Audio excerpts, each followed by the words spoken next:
Hi friends, welcome to my channel Disha Malayali YouTuber. അപ്പോൾ ഇന്നത്തെ വീഡിയോയിൽ നമ്മൾ കാണാൻ പോകുന്നത് ഷാംപൂ ഉപയോഗിച്ചിട്ട് ഹെയർ വാഷ് ചെയ്യേണ്ട രീതി എങ്ങനെയാണ് എന്നുള്ളതാണ്.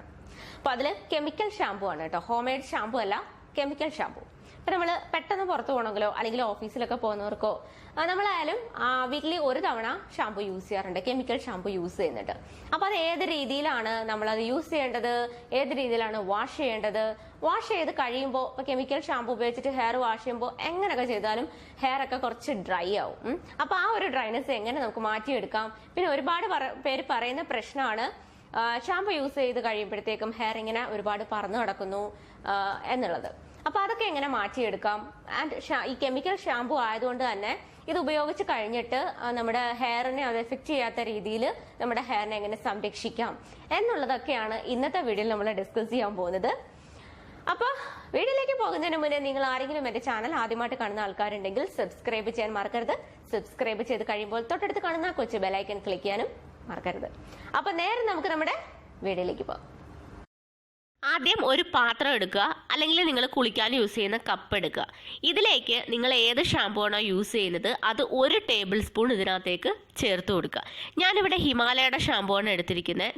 നിങ്ങൾ യൂസ് ചെയ്യുന്ന ഏത് ഷാമ്പൂ ആണെങ്കിലും എടുക്കുക കേട്ടോ. ഇനി ഈ കപ്പിലേക്ക് ഫുള്ളായിട്ട് വെള്ളം ഒഴിച്ചു കൊടുക്കുക. എന്നിട്ട് ഈ ഷാമ്പൂ വെള്ളത്തിൽ നല്ലപോലെ ഡൈല്യൂട്ട് ചെയ്തെടുക്കുക. ആദ്യം നമ്മൾ തല വെള്ളത്തിൽ വാഷ് ചെയ്തതിന് ശേഷം നമ്മൾ മിക്സ് ചെയ്ത് വെച്ചിരിക്കുന്ന ഷാമ്പൂ ഒഴിച്ചു കൊടുക്കുക. എന്നിട്ട് സ്കാൽപ്പിലേക്ക് കൈ വെച്ചിട്ട് മസാജ് ചെയ്ത് കൊടുക്കുക. പലരും ചെയ്യുന്ന മിസ്റ്റേക്കാണ് താഴേക്കുള്ള മുടിയിൽ കൈ വെച്ച് ഈ ഷാമ്പൂ കൊണ്ട് ഇങ്ങനെ ഒരച്ച് കഴുകും. അങ്ങനെ ചെയ്താലുള്ള പ്രശ്നം നമ്മുടെ മുടിയുടെ കട്ടി കുറഞ്ഞ് മുടി പെട്ടെന്ന് പൊട്ടിപ്പോകാനും മുടി ഒരുപാട് ഡ്രൈ ആവാനുമുള്ള സാധ്യതയുണ്ട്. അപ്പോൾ അങ്ങനെ ചെയ്യാതിരിക്കുക. എപ്പോഴും മുടിയിൽ ഇങ്ങനെ കൈ വെച്ച് ഇങ്ങനെ പ്രസ് ചെയ്ത് ഷാമ്പു പിഴിഞ്ഞു കളയുക. ഒരിക്കലും ഷാമ്പു വെച്ച് ഇങ്ങനെ ഒരച്ച് കഴുകാൻ പാടില്ല. നമ്മൾ അഴുക്കൊക്കെ സ്കാൽപ്പിലാണ് ഉണ്ടാകുന്നത്. അപ്പോൾ സ്കാൽപ്പിൽ മാത്രം കൈ വെച്ച് നന്നായിട്ട് ഇങ്ങനെ മസാജ് ചെയ്ത് കഴുകിയാൽ മതിയാവും. എന്നിട്ട് നല്ല വെള്ളം ഒഴിച്ചിട്ട് ഷാമ്പു ഫുള്ളായിട്ട് കഴുകി കളയുക. ഒരംശവും നമ്മുടെ സ്കാൽപ്പിലോ മുടിയിലോ ഉണ്ടാക്കാൻ പാടില്ല. നന്നായിട്ട് കഴുകി ഇറക്കുക. എന്നിട്ട് നല്ല വൃത്തിയുള്ള സോഫ്റ്റ് ആയിട്ടുള്ള ഒരു ടവൽ വെച്ചിട്ട് ആദ്യം സ്കാൽപ്പ് ഒന്ന് ജസ്റ്റ് തുടച്ചെടുക്കുക. അതിനുശേഷം മുടി ഇതുപോലെ ഇങ്ങനെ പ്രസ് ചെയ്ത് മുടിയിലെ വെള്ളം ഫുള്ളായിട്ട് മാറ്റുക. ഒരിക്കലും നമ്മൾ ടവൽ വെച്ചിട്ട് മുടി ഇങ്ങനെ ഒരച്ച് വെള്ളം കളയാൻ പാടില്ല. അങ്ങനെ ചെയ്താലും മുടി പൊട്ടിപ്പോകാനുള്ള സാധ്യതയുണ്ട്. അപ്പോൾ ഇങ്ങനെ പ്രസ് ചെയ്ത് മുടിയിലെ വെള്ളം മാറ്റുക. ഇനി നമ്മൾ ചെയ്യേണ്ടത് ഒരു 10 മിനിറ്റ് ഈ ടവൽ വെച്ചിട്ട് മുടി ഒന്ന് പൊതിഞ്ഞു വയ്ക്കുക. 10 അല്ലെങ്കിൽ 15 മിനിറ്റ് മുടി പൊതിഞ്ഞു വെക്കുക. ഇങ്ങനെ ചെയ്യുമ്പോൾ നമ്മുടെ മുടിയിലുള്ള അധികം വെള്ളമൊക്കെ ഉണ്ടെങ്കിൽ അത് ടവൽ പിടിച്ചെടുക്കും.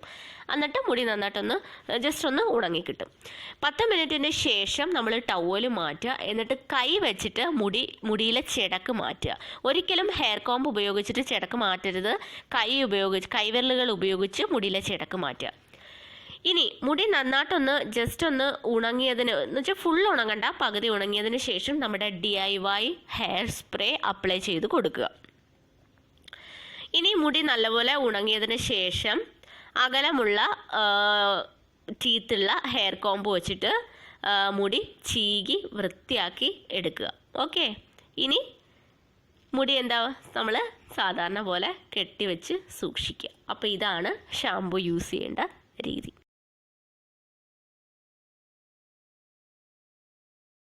അപ്പോൾ ഇതാണ് ഇന്നത്തെ വീഡിയോ. അപ്പോൾ നിങ്ങൾക്ക് എല്ലാവർക്കും ഈ വീഡിയോ യൂസ്ഫുൾ ആയെന്ന് വിചാരിക്കുന്നു. നിങ്ങൾക്ക് വീഡിയോ ഇഷ്ടപ്പെട്ടെങ്കിൽ ഞാൻ എപ്പോഴും പറയുന്ന പോലെ തന്നെ ലൈക്ക് ചെയ്യാൻ മറക്കരുത്. അതുപോലെ തന്നെ നിങ്ങളുടെ അഭിപ്രായങ്ങൾ കമന്റ് സെക്ഷനിൽ കൊടുക്കാനും മറക്കരുത്.